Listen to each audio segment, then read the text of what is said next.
जय हिंद साथियों। स्वागत है आप सबका आपके अपने यूट्यूब चैनल जी के राम बागरी में। देखिए, आज जो हम पढ़ने वाले थे वो महाराणा स्वरूप सिंह के बारे में पढ़ने वाले हैं। इससे पहले हमने मेवाड़ की जो सीरीज शुरू कर रखी है उसमें हमने जो और इनसे पहले मुख्य मुख्य राजा हुए उनके बारे में पढ़ लिया था। पिछली क्लास में हमने महाराणा राज सिंह के बाद में जो राजा बने थे उनके बारे में पढ़ा था। तो उसमें हमने महाराणा जय सिंह और महाराणा अमर सिंह सेकंड, महाराणा संग्राम सिंह सेकंड की कुछ बातें देखी थी। हूड़ा सम्मेलन और देवारी समझौता, कृष्णा कुमारी का विवाद, ये सारी बातें हमने देख ली थी। महाराणा भीम सिंह तक हमने पढ़ लिया था। ठीक है। आज जो हम पढ़ने वाले हैं वो महाराणा स्वरूप सिंह के बारे में है। उससे पहले अगर आपने हमारा चैनल सब्सक्राइब नहीं किया है अब तक, फर्स्ट बार आए हो तो आप भी जो है जीके राम बागरी कम्युनिटी है आपका परिवार है, इससे जुड़ सकते हैं। सब्सक्राइब कर लेना और लाइक शेयर और सब्सक्राइब कर देना। ठीक है। तो अगर अच्छा लग रहा हो तो कमेंट भी कर दिया करो, मेरे को भी अच्छा लगता है। ठीक है। तो शुरू करते हैं महाराणा स्वरूप सिंह के बारे में। तो महाराणा स्वरूप सिंह के समय सिक्के चले थे इनके। ठीक है। तो जो सिक्के चले, इन्होंने सिक्के बनवाए थे तो वो अपने ही नाम पर थे, तो उनको हम स्वरूप शाही सिक्कों के नाम से जानते हैं। स्वरूप शाही सिक्के। ठीक है। वो अभी मैं चित्र भी बता दूंगा कि किस प्रकार के सिक्के थे। तो स्वरूप शाही सिक्के प्रचलन में थे, जिसके एक तरफ तो चित्रकूट उदयपुर लिखा हुआ था और दूसरी तरफ दोस्ती लंदन। ये देखिए, ये चित्रकूट उदयपुर आधा आने का सिक्का है ये, और ये दोस्ती लंदन लिखा हुआ है। तो ये क्वेश्चन भी पूछा हुआ है भाई, ध्यान रखना कि कौन से सिक्कों पर दोस्ती लंदन लिखा हुआ था। ठीक है। हम उधर फिर बीकानेर रियासत में बात करेंगे तो वहाँ पर भी मैं बता दूंगा इसका किस घटनाक्रम किस प्रकार से रहा था, कि दोस्ती लंदन के पीछे की कहानी। फिलहाल ये ध्यान रखना कि इन्होंने जो सिक्के चलवाए वो स्वरूप शाही सिक्के थे। ठीक है। कौन से थे? स्वरूप शाही सिक्के, जिस पर ये दोस्ती लंदन, ध्यान रखना भाई, एक तरफ तो दोस्ती लंदन मतलब लंदन की दोस्ती के साथ, और दूसरी तरफ सिक्के की एक तरफ दोस्ती लंदन, दूसरी तरफ चित्रकूट उदयपुर। चित्रकूट बताया था मैंने, चित्रकूट किसको कहते हैं? चित्तौड़ को। चित्रकूट उदयपुर ये लिखा हुआ था। ठीक है। इनकी जो बात है वो एक 1857 की क्रांति के समय भी हम पढ़ते हैं कि महाराणा स्वरूप सिंह ने जो है 1857 की क्रांति के समय अपनी सेना, यहाँ का जो पॉलिटिकल एजेंट था, पीए जिसको हम बोलते हैं, सावर्स, तो सावर्स को मदद करी थी मतलब। ठीक है, ध्यान रखना भाई। तो ये पीए था यहाँ का। पीए पॉलिटिकल एजेंट बोलते हैं। जब 1857 क्रांति पड़ती है तो वहाँ मैं डिटेल से बता दूंगा इनका घटनाक्रम और प्रशासनिक व्यवस्था किस प्रकार से थी अंग्रेजों की वो। तो 1857 क्रांति में जब यहाँ पे विद्रोह हुए तो सावर्स की मदद के लिए इन्होंने जो है सेना दी थी अपनी, मतलब मदद करी थी। और इसी के समय एक जो घटनाक्रम आता है वो एक और ये है कि नीमच से जो भागे हुए सैनिक थे। कहाँ से? नीमच। तो नीमच पर जब हमला किया गया, वहाँ के जो क्रांतिकारी थे उन्होंने विद्रोह कर दिया, तो नीमच से भागे हुए जो सैनिक थे, भागे हुए सैनिक, उनको अपने यहाँ पे शरण दी थी। कितने थे? लगभग 40 सैनिक थे। 40। तो हम देखते हैं उधर की वो चित्तौड़गढ़ में जो ढूंगला गांव है वहाँ पर भी शरण दी थी बाद में। वहाँ से नीमच से भागे थे तो पहले चित्तौड़ में ढूंगला गांव रुगा राम के घर रुके थे, फिर वहाँ से जो है बचा करके इनको कहाँ लाए थे? ये अपने यहाँ मेवाड़ में, और मेवाड़ में इनको रखा था जो अपने जग मंदिर है, जग मंदिर में सैनिक, भागे हुए सैनिकों को जग मंदिर में शरण दी। अब मेरा आपसे एक क्वेश्चन है, ये वीडियो की शुरुआत ही है तो मैं लिख देता हूँ कि एक क्वेश्चन मार के आपको ये बताना है कि नीमच से जो भागे हुए सैनिक थे जग मंदिर में, ये किसकी देखरेख में रखे गए थे? आपको उस व्यक्ति का नाम बताना है जिसकी देखरेख में, किसकी देख रेख में, कमेंट करना भाई, देख रेख में रखे गए। ये क्वेश्चन मैं आपके लिए छोड़ रहा हूँ। ठीक है। ये प्रश्न है कि जो जग मंदिर में शरण दी थी इन सैनिकों की देख रेख किसकी निगरानी में थी, तो उस व्यक्ति का नाम आपको कमेंट करके बताना है। देखिए, आप पढ़ते हो इतिहास, अच्छी बात है, लेकिन याद रखना आजकल ऐसे क्वेश्चन पूछे जाते हैं। ठीक है, तो ये चित्रकूट उदयपुर हो गया और ये दोस्ती लंदन, ये ध्यान रखना भाई, ये चित्रकूट उदयपुर और ये दोस्ती लंदन लिखा हुआ ये सिक्का है। इसके बाद में इन्होंने कुछ समाज सुधार के कार्य करे थे, जिसमें कुछ बातें हैं कि देखिए इन्होंने समाज सुधार में क्या क्या कार्य करे। एक तो जो फर्स्ट कार्य था इनका वो कि सती प्रथा पर रोक लगाई थी। हमने इसके बारे में पूरा कंप्लीट डिटेल वीडियो बनाया हुआ है, सती प्रथा पर रोक। और ये सती प्रथा पर रोक लगाई थी सन 1861 ईस्वी में, 1861 ईस्वी। अगर आपने वो वीडियो नहीं देखा है तो सती और साका में क्या अंतर है वो मैंने कंप्लीट डिटेल वीडियो बना रखा है, वहाँ जाके देख लेना। ठीक है, इसके बाद में एक और जो प्रथा प्रचलित थी अपने यहाँ पे, उसको बोलते हैं डाकण प्रथा। डाकण प्रथा मतलब किसी महिला को उसके जो कुदृष्टि है उसको लेकर के ये प्रचलन में थी। तो इसमें वो जैसे जानवरों के गर्मचर्या करके लगाते हैं उसी प्रकार से जो इनको दंड दिया जाता था, तो एक इस पर भी रोक लगाई और एक समाधि प्रथा पर भी रोक लगा दी थी। समाधि प्रथा, आदमी जो समाधि लेते थे उस पर भी समाधि प्रथा पर रोक।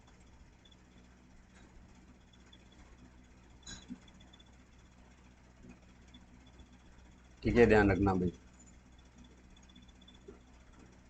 ये समाज सुधार के कार्य थे इनके। एक तो सती प्रथा हो गई, एक डाकन प्रथा और एक समाधि प्रथा। ठीक है, इनके समय जो एक घटना हुई थी कि इनकी मृत्यु पर, ये ध्यान रखना, इनकी मृत्यु पर एक इनकी पासवान थी जो सती हुई थी।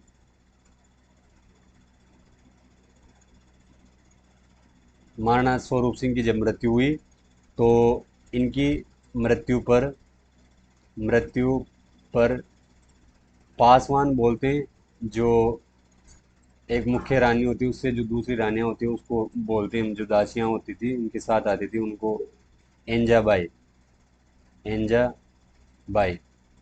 ठीक है, एंजाबाई मृत्यु पर पासवान एंजाबाई सती हुई, सती हुई।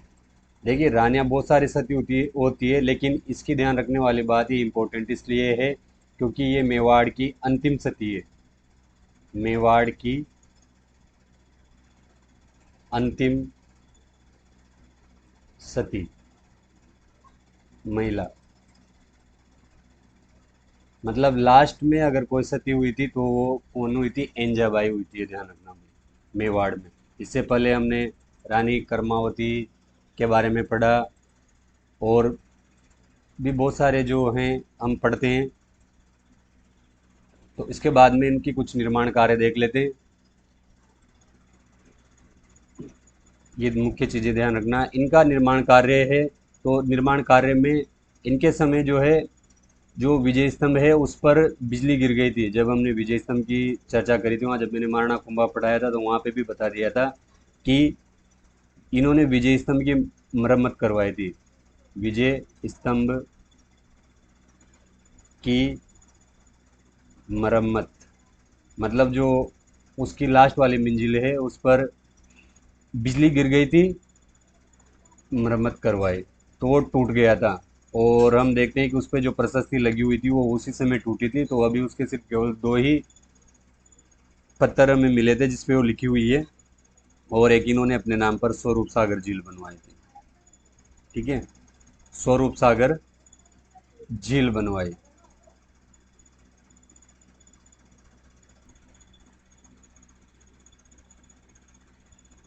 ठीक है, तो इनकी मुख्य मुख्य चीज़ें याद रखना भाई। स्वरूप शाही सिक्के जिसपे दोस्ती लंदन लिखा हुआ, 1857 क्रांति के समय सावर्स को मदद दी सेना की और निमत से भागे हुए सैनिकों को अपने यहाँ जग मंदिर में ठहराया।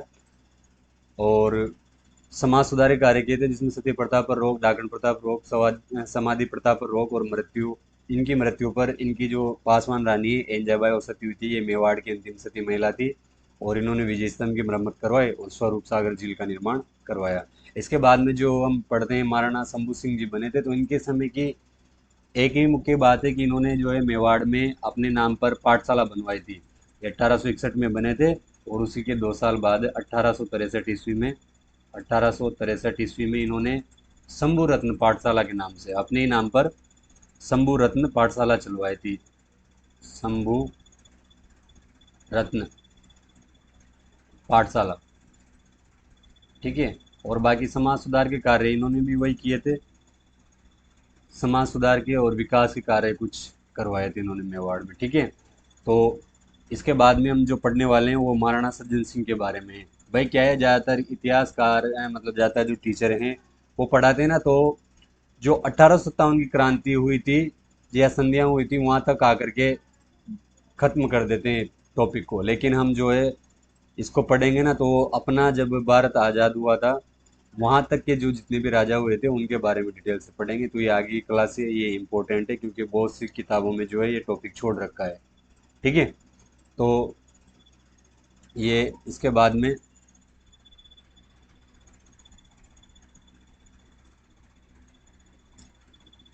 ठीक है, सज्जन सिंह जी के बारे में देख लेते हैं कुछ बातें। तो महाराणा सज्जन सिंह का जो टाइम पीरियड है वो 1874 से 84 के समय, इनके समय का याद रखना है आपको। एक जो सबसे बड़ी बात है वो समझौता। समझौता कौन सा समझौता भाई, इनके समय एक नमक समझौता हुआ था।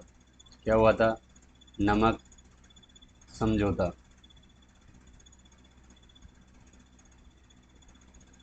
ठीक है। ये हुआ था सन 1878 ईस्वी में, ठीक है। और 1878 ईस्वी में और 80 के समय, इनके ध्यान रखना 78 80 81 ध्यान रखना भाई। जिस प्रकार से हम क्रम से देखते हैं तो 78 मैं इसको इस प्रकार से लिख देता हूँ, 1 मिनट, ताकि वो क्या है याद करने में सीधा सा सिंपल रहे।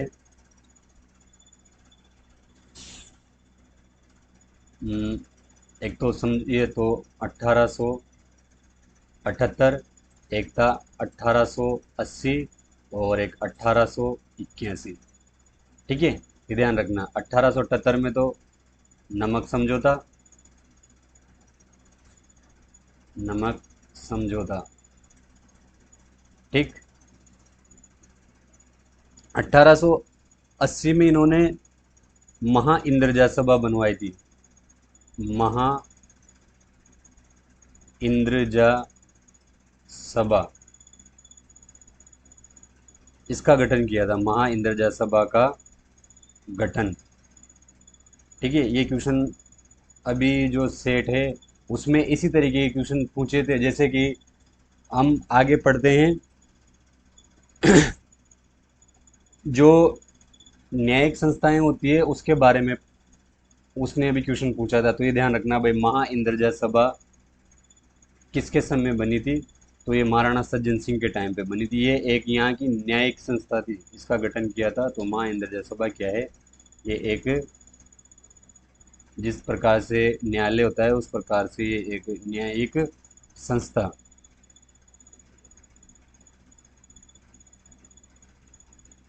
1 मिनट, संस्था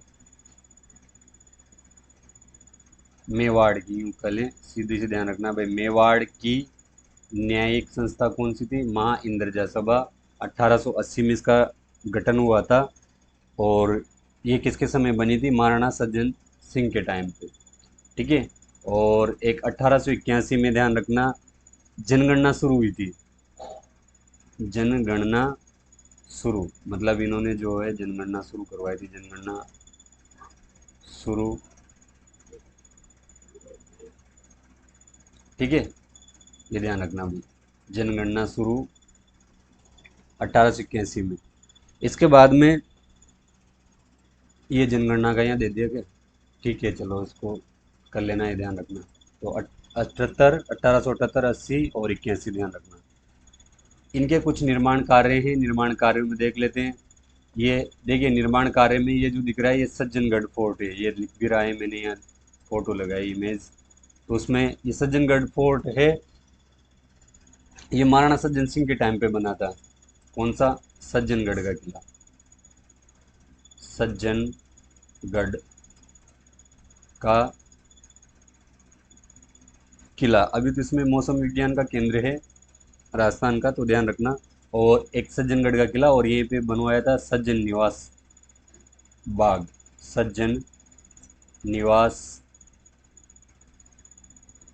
बाग कर लें या बगीचा कर लो, सज्जन निवास बाग, जैसे रामनिवास बाग है उस प्रकार से ये दोनों ध्यान रखना भाई।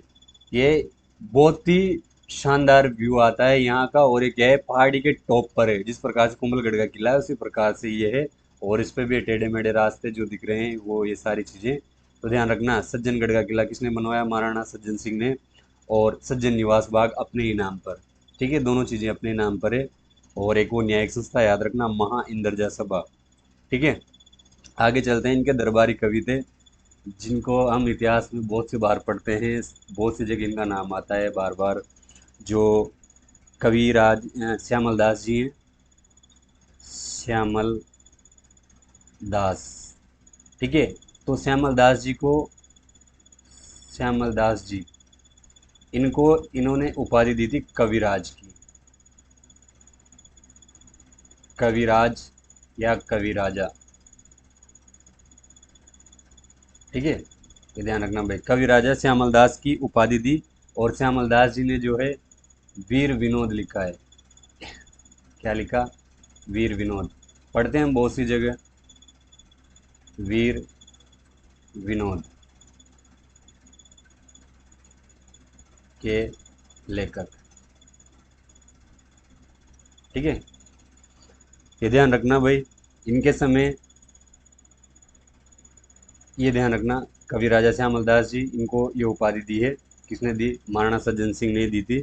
और इन्होंने लिखा है वीर विनोद। वीर विनोद के अनुसार हम बहुत सारी बातें पढ़ते हैं, इतिहास में बहुत सारे घटनाक्रम हैं जो जहाँ पे इसका जिक्र किया जाता है, ठीक है। तो ध्यान रखना। आगे देखिए, इनके समय छापाखाना प्रमुख रहा, मतलब महाराणा सज्जन सिंह जी को जो है प्रिंटिंग से ज़्यादा ये था प्रेम। तो इन्होंने उदयपुर में अपने नाम पर सज्जन यंत्रालय, सज्जन यंत्रालय, ये क्वेश्चन भी पूछा हुआ है भाई। सज्जन यंत्रालय, ये छापाखाना था, छापा खाना, मतलब जहाँ छपाई होती है, प्रिंटिंग प्रेस बोल सकते हैं।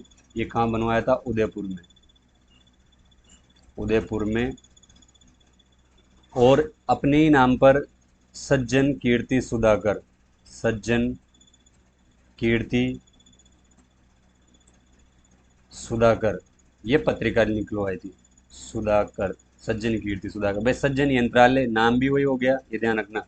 सज्जन यंत्रालय, सज्जन की कीर्ति सुधाकर, ये इनकी एक साप्ताहिक पत्रिका थी, ये छापाखाना। और ये क्या थी? साप्ताहिक, मतलब सप्ताह में एक बार निकलती थी, साप्ताहिक पत्रिका। और एक सज्जन वाणी विलास पुस्तकालय भी बनवाया था, ये भी अपने नाम पर है, सज्जन वाणी विलास। मतलब यूं कहें कि इनको जो है पढ़ाई लिखाई से ज़्यादा प्रेम था। तो ये क्या था? पुस्तकालय, साप्ताहिक पत्रिका, और ये पुस्तकालय, मतलब देख लो, उस समय की बात है, पुस्तकालय। और एक ये नया भू भू राजस्व बंदोबस्त कानून लेके आए थे, नया भू राजस्व, मतलब किस प्रकार से, जैसे भी अपन पटवारी का ये काम करते हैं ना, राजस्व मंडल है अपने अजमेर में वो, तो उसको किस प्रकार से बंदोबस्त करना है, इसके बारे में कानून लाए थे, ठीक है।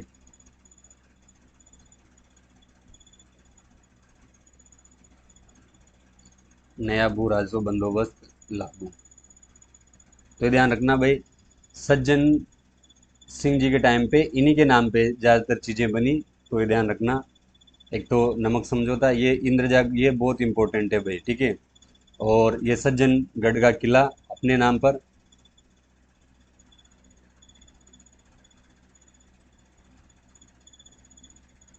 ठीक है, सज्जनगढ़ का किला और सज्जन निवास बाग, मतलब ज़्यादातर चीज़ें अपने नाम पर ही हैं। श्यामल दास जी को कवि राजा की उपाधि, जिन्होंने वीर विनोद लिखा है। और ये सज्जन यंत्रालय, छापाखाना सज्जन कीर्ति सुधाकर, साप्ताहिक पत्रिका सज्जन वाणी विलास पुस्तकालय, और नया भू राजस्व बंदोबस्त, ठीक है। अब इनके बाद में हम जो पढ़ते हैं तो ये मुख्य एक राजा हैं भाई, इनके बारे में डिटेल से थोड़ा ध्यान रखना कि कौन कौन सी चीज़ें इनके समय में महाराणा सज्जन सिंह के टाइम पे वो।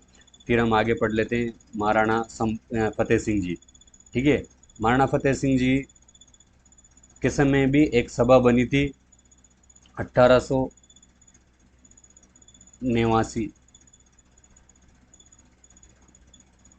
इसमें 1889 में बनी थी राजपूत हितकारिणी सभा। ठीक है, ये थी वाल्टर कृत, मतलब राजपूतों के हितों में बात करने वाली राजपूत हितकारिणी सभा। भाई ध्यान रखना, इस सभा का जो गठन हुआ ना वो सज्जन निवास बाग है उसी में हुआ था। ये कहाँ हुआ था? सज्जन निवास बाग में। ठीक है, इसके बाद में एक बांध बनाया था इन्होंने, देवाली गांव पड़ता है वहीं पे। तो देवाली कलो या देवाली कलो, देवाली, इसको हम देवाली बांध के नाम से भी जानते हैं। देवाली गांव, कनौट एक अंग्रेज अधिकारी था, उसके निर्देशन में कनौट बांध, कनौट बांध। ठीक है, और इसी का जो बाद में नाम पड़ा वो पड़ा फतेह सागर। फतेह सागर, भाई ये तो इंजीनियर था कनौट तो, और ये फतेह सागर महाराणा फतेह सिंह जी के नाम पर पड़ गया।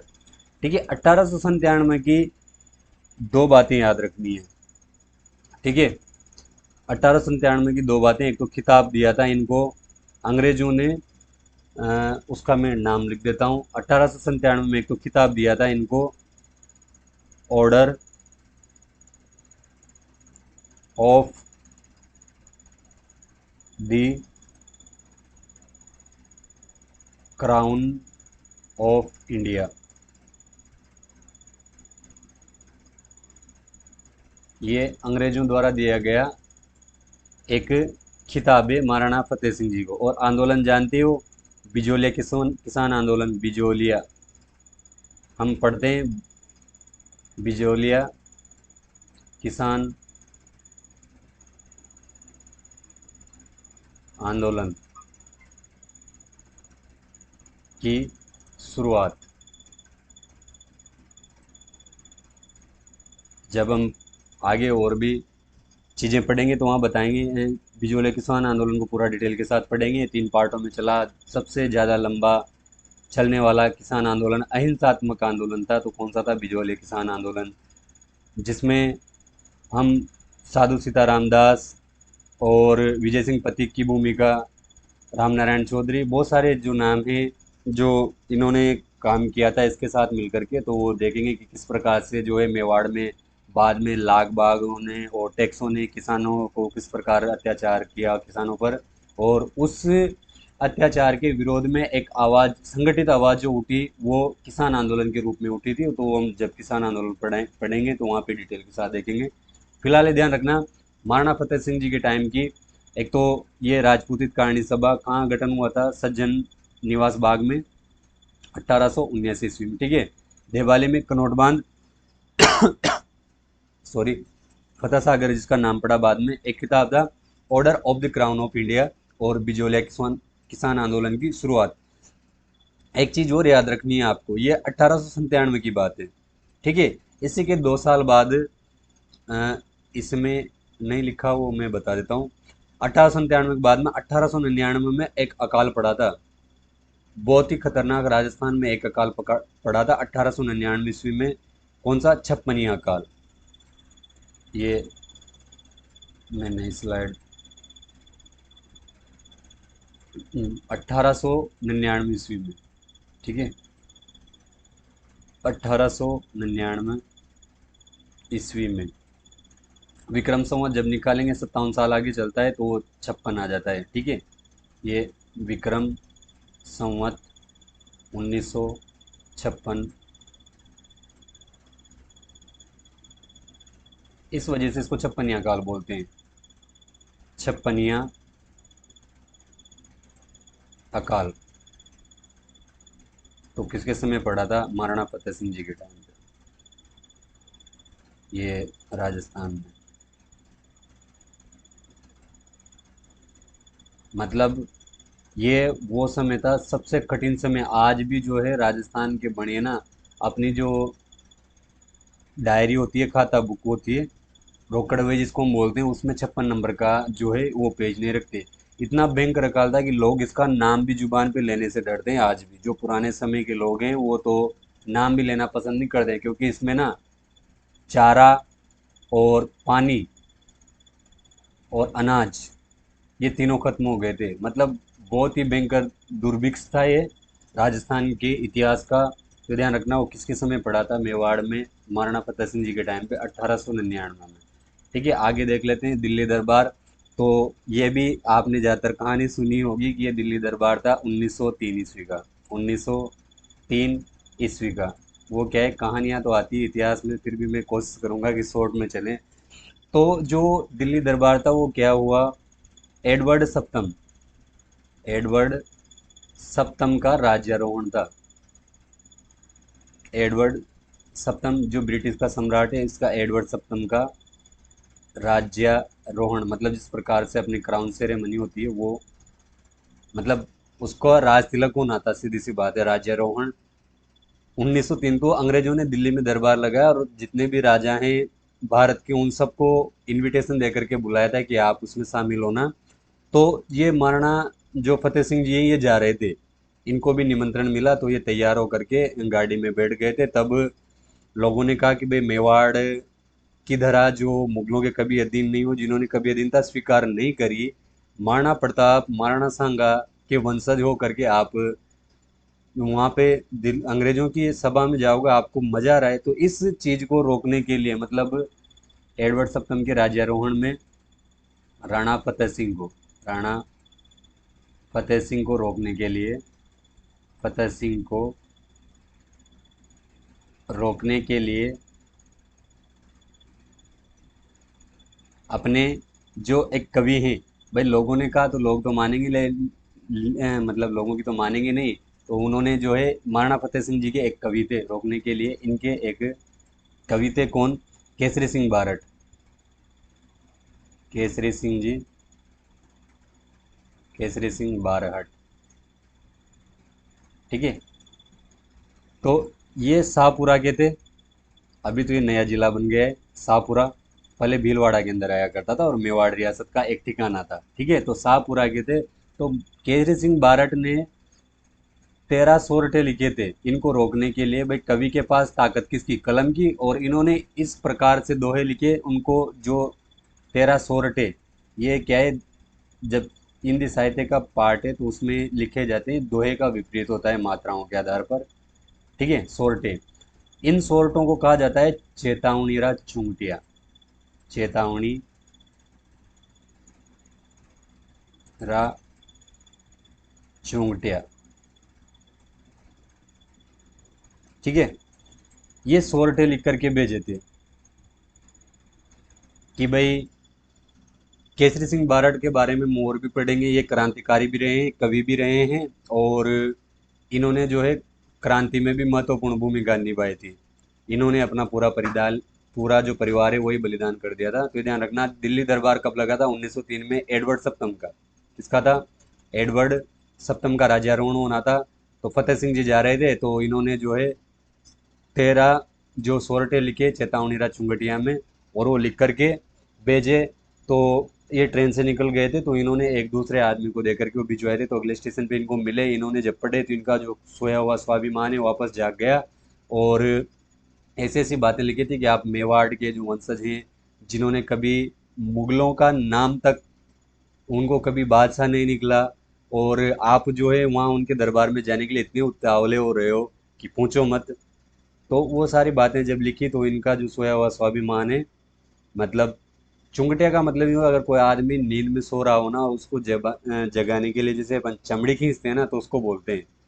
तो वो चेतावनी भरे हुए चुंगटिया थे, तो इस वजह से उनका सम्मान जागा।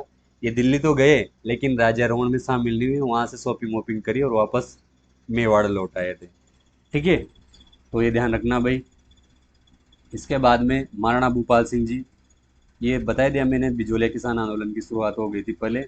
और इसके बाद में महाराणा भूपाल सिंह जी 1930 से 55 तक, तो ये ध्यान रखना, ये तो मेवाड़ के अंतिम शासक हैं, अंतिम शासक, ठीक है। और इनका जो एकम पाठ पढ़ती हैं वो एकीकरण के समय, एकीकरण के समय इनको जो है राज प्रमुख के बाद महाराज प्रमुख बनवाया गया था। महाराज प्रमुख पद पर ये जो है आजीवन रहे थे, आजीवन महाराज प्रमुख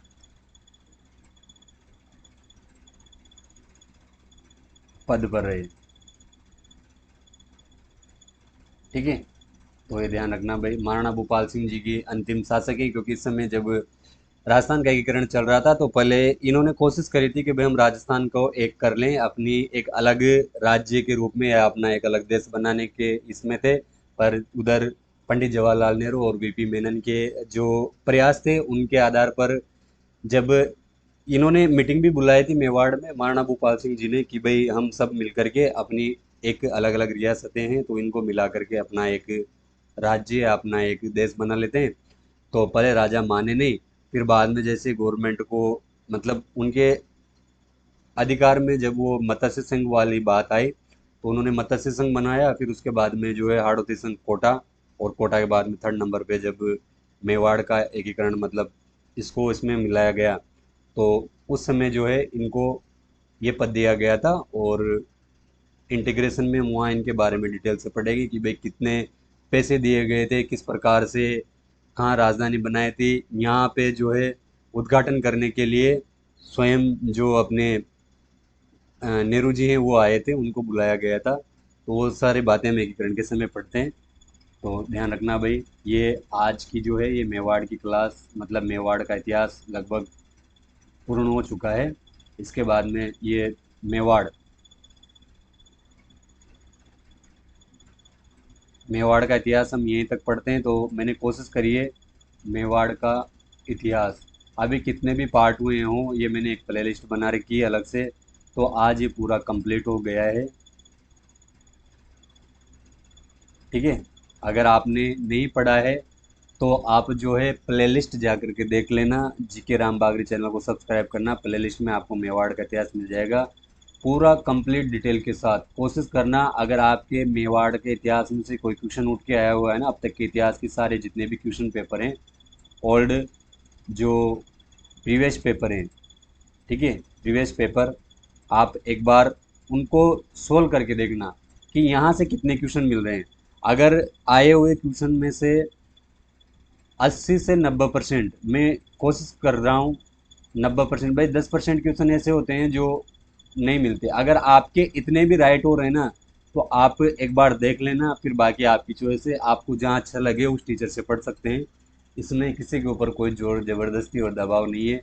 मेरा एक प्रयास है कि जिस प्रकार से मेरे को समय मिलता है, मैं आपका इतिहास, ये रुकेगा नहीं, मतलब कंप्लीट चलता रहेगा जो चैनल है। तो ये ध्यान रखना, आप जो जीके राम बागरी चैनल है उस पर बने रहिएगा और उसको सब्सक्राइब कर लेना, लाइक शेयर कर देना। आगे का जो अपनी रणनीति है वो हम उस प्रकार से चलेंगे अब, ठीक है। तो मिलते हैं अगली क्लास में। आप पर कमेंट कर दिया करो, अगर कोई क्वेश्चन पूछा हुआ है तो कोशिश किया करो उसको, उसका जवाब देने की। और जब भी देखो वीडियो तो उसको शुरू से लेकर के एंड तक, मतलब एंड तक देखा करो, तभी जो है सारी चीज़ें समझ में आती है। तो मिलते हैं अब अगली वीडियो में एक नए टॉपिक के साथ। तब तक के लिए जय हिंद, जय भारत।